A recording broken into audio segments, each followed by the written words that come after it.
اور آپ کو ایک بات بتاؤں، میرے رسول نے تو ہمیں ٹینشن کا علاج بھی عطا کیا۔ سرکار فرماتے ہیں جب تم ٹینشن تم کو آ جائے، اللہ تعالیٰ قرآن مقدس میں ارشاد فرماتا ہے وَالْحَافِظُونَ لِحُدُودِ اللَّهِ وَبَشِّرِ الْمُؤْمِنِينَ، جو اللہ تبارک و تعالیٰ کی حدوں کی پاسداری کرتے ہیں ان مومنین کو خوشخبری سنا دو، یعنی جن کی زندگی اللہ کی عطا کردہ حدود میں ہے، اللہ کے قوانین کی حد میں ہے، وہ بندے کبھی غمگین نہیں ہوتے، وہ بندے ہمیشہ خوش ہوتے ہیں۔ اللہ کے قرآن نے اس کو بیان کیا کہ لوگ کتنا بھی غمگین ہوں گے لیکن جو خدا کی حدود میں رہ کر زندگی گزاریں گے غم کبھی ان کے قریب بھی نہیں آ سکتا، غم کبھی ان کو چھو کر بھی نہیں گزر سکتا۔ اسی لیے آپ دیکھیں اولیاء کرام رضوان اللہ تعالی علیہم اجمعین وہ اللہ کی حدود میں رہ کر زندگی گزارتے ہیں، اس لیے اللہ تبارک و تعالیٰ نے ان کے لیے فرمایا لا خوف علیہم ولا هم یحزنون، کہ انہیں نہ خوف ہے نہ انہیں غم ہے۔ آج انسان جو خودکشی کی طرف مائل ہو رہا ہے اس کی چند وجوہات میں سے ایک وجہ ٹینشن۔ آج ہر انسان ٹینشن کا شکار ہے، بیوی کا ٹینشن، بچوں کا ٹینشن، کاروبار کا ٹینشن، طالب علموں کو پڑھائی کا ٹینشن، اتنے سارے ٹینشن میں انسان اپنی زندگی کو گزار رہا ہے۔ میرے پیارے آقا صلی اللہ علیہ وسلم کے پیارے دیوانوں، اب بیوی ایک طرف مطالبہ کرتی ہے، آدمی اس کا مطالبہ پورا نہیں کر پاتا کہ ماں کی طرف سے مطالبہ ہوتا ہے،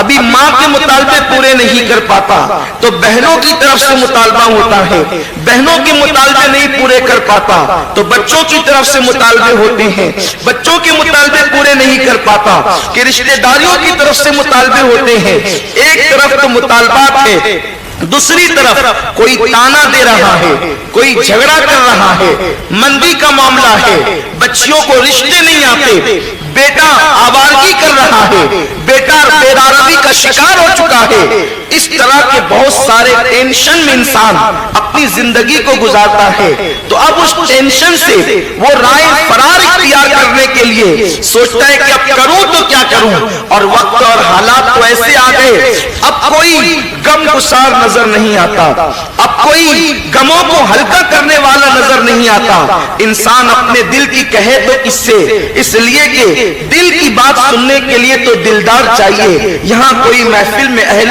دل ہے ہی نہیں، اگر کسی سے کہیں تو رو کر سنتے ہیں، ہنس کر اڑاتے ہیں، لوگ مذاق بناتے ہیں۔ دوستوں کا حال بھی یہ ہے کہ سچے دوست نہیں، سچے غم گسار نہیں، کوئی رازدار نہیں، کوئی غم گسار نہیں، تو آدمی تنہائی میں بیٹھے ہوئے گھٹتے رہتا ہے۔ انسان کا پھر ایک وقت آتا ہے کہ وہ گھٹتے گھٹتے اپنی موت کا فیصلہ کر لیتا ہے۔ لیکن آئیے اب اگر انسان ٹینشن کی وجہ سے خودکشی کر رہا ہے تو میں آپ کو یہ بتاؤں لوگوں، خوشیوں میں مسکرانا تو سب کو آتا ہے، ٹینشن میں مسکرانے کا حوصلہ مصطفیٰ جان رحمت نے عطا فرمایا۔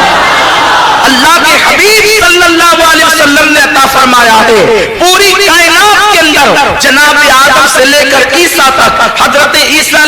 سے لے کر آج تک، اور آج سے لے کے قیامت تک دنیا کے اندر جتنے انسان پیدا ہو چکے، پیدا ہو رہے ہیں یا پیدا ہوتے رہیں گے، ان سب میں سب سے زیادہ اگر ٹینشن والی کسی کی زندگی ہے تو میرے اور آپ کی آقا مصطفیٰ جان رحمت صلی اللہ علیہ وسلم کی زندگی ہے۔ آپ دیکھیں اللہ کے رسول صلی اللہ علیہ وسلم بظاہر کتنے غموں میں زندگی گزارتے ہیں، ابھی پیدا بھی نہیں ہوئے، شکم مادر میں 4 مہینے کے ہیں تو والد بزرگوار کا سایہ سر سے اٹھ جاتا ہے۔ آپ مجھے بتائیں لوگ دنیا میں آ کر کے غمگین ہوتے ہیں لیکن یہ محبوب خدا ہے، شکم مادر میں ہے، والد کا سایہ سر سے اٹھ گیا، اللہ اکبر، ابھی 6 سال کی عمر ہے، والدہ کا سایہ سر سے اٹھ گیا، ابھی اللہ اکبر 10 سال کی طرف بھی مکمل طور پر یہ گلی مسکرانے نہ پائی تھی کہ دادا کا سایہ سر سے اٹھ گیا۔ مکے کی تاریخ کو اٹھا کر کے دیکھیں،